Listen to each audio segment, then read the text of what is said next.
welcome back to Adventures from Home. This is going to be the first video of a series that's a little different for this channel, but I have a good friend who I'm trying to introduce to fishing, and he would like a couple tips, so I figured I may as well give them to everybody.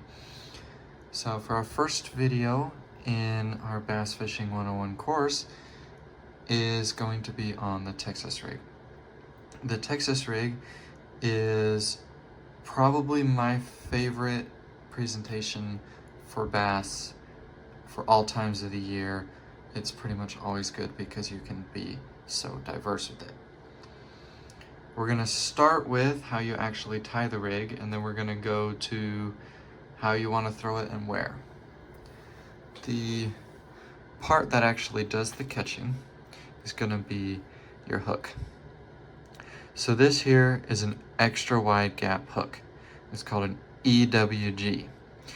And you can easily identify these by the fact that it's got this big curve in here. Now this gap can be super important for some baits, but for others it's completely unnecessary.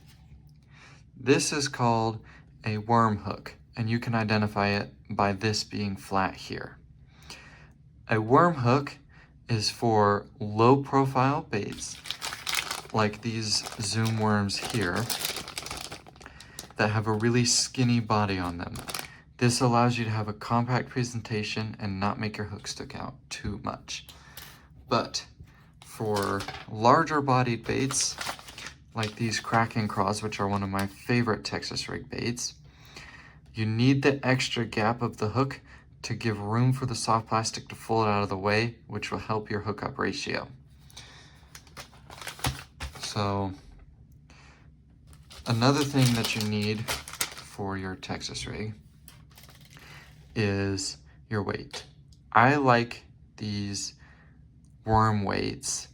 They have, or I believe they're called bullet weights. They have a hole that runs all the way through them, and they have a nice taper on the front of them.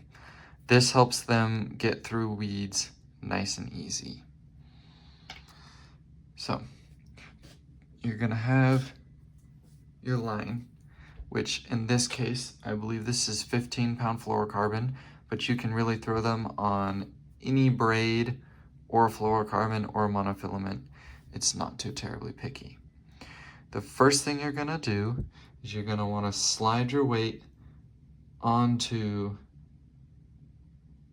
your line. Now this can be a little tricky, but you wanna feed it through the hole with the tapered part of your weight pointing towards your rod. Then the next thing you wanna do is take your hook of choice. We're gonna go ahead and not use the EWG hook for this presentation, but you rig them in the exact same way.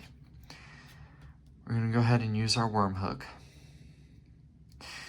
For this, you're gonna wanna tie your knot of choice, and there's great debate on which knot works well, but I have one that I've been using and it works well for me, but that is not a topic for this video. Okay. You want to go ahead, tie your knot.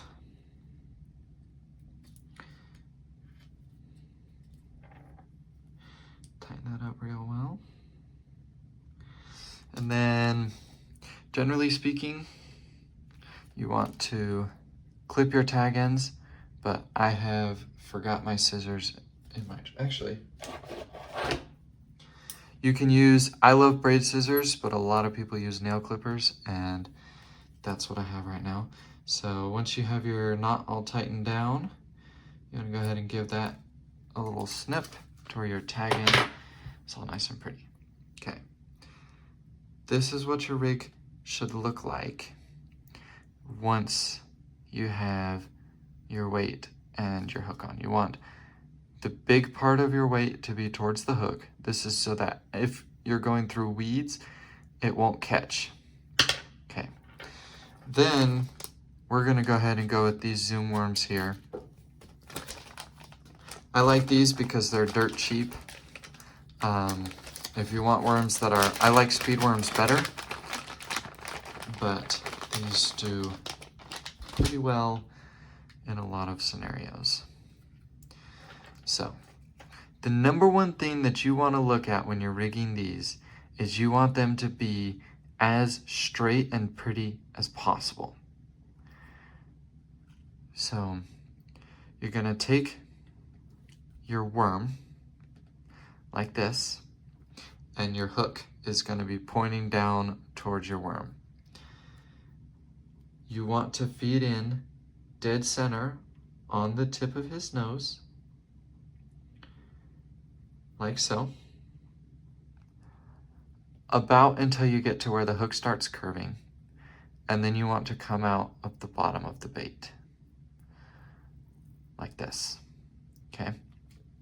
Then you're gonna slide it all the way up and over the tip, and then it's gonna look like this. Ideally, you want to cover the eye of your hook, because sometimes when this weight is sliding up and down your line, it will knock into your knot and will eventually wear through it. Okay, now you want to mark out about where your hook is gonna land. There's a couple ways you can do this. One way is to put the tip in ever so slightly and make a little mark in the body of your bait. In this case, it's really easy because we can see that our hook wants to land right at the end of our corrugated sections. Then we're going to bend the worm and get our point centered right where we know our hook wants to come out. And then you're just going to push it straight up through the worm and come down. Okay, and then now our worm is rigged, and there's only one last step. If you're fishing around weeds, you want to pull it forward slightly and just ever so gently bury the tip of the hook in. Okay. That is about how much you want the tip of your hook buried in.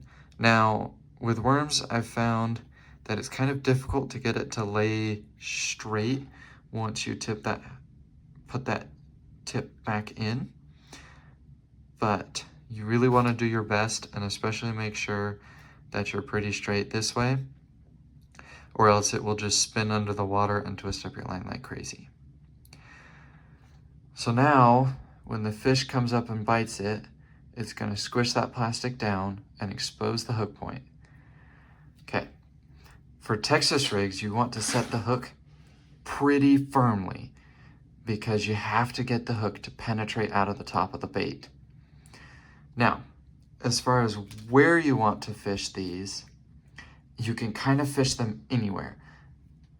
You can throw them up into weeds around cover. They're pretty snagless, so you don't really have to worry about it. And then you can either hop these off the bottom by bouncing them, or you can just straight reel them and swim them. So for a couple examples of baits that you can use, these are Kraken craws. I really like these, but they are kind of expensive. So you can throw craw style baits. You can also throw swim style baits. For these, you probably almost always want to put them onto an EWG hook. A little side note, you want to make sure that your hook is in the body of the bait and not towards the tail, because if you get into the tail, it's going to start impeding the action. So I would probably go down a hook size for these swim baits. You can also do, these are some pink trick worms. You can also rig these on a Texas rig up at the head, and that works pretty well. You can do Senkos, pretty much any soft plastics on a Texas rig. Now for rod selection, I generally go with around a 7-foot medium heavy. It kind of depends on what size Texas rig you're throwing, and your weight size depends on how big your bait is and how much you want it to sink. But thank you guys so much for watching. If you have any questions about this, just leave a comment down below and I will answer it as soon as I can.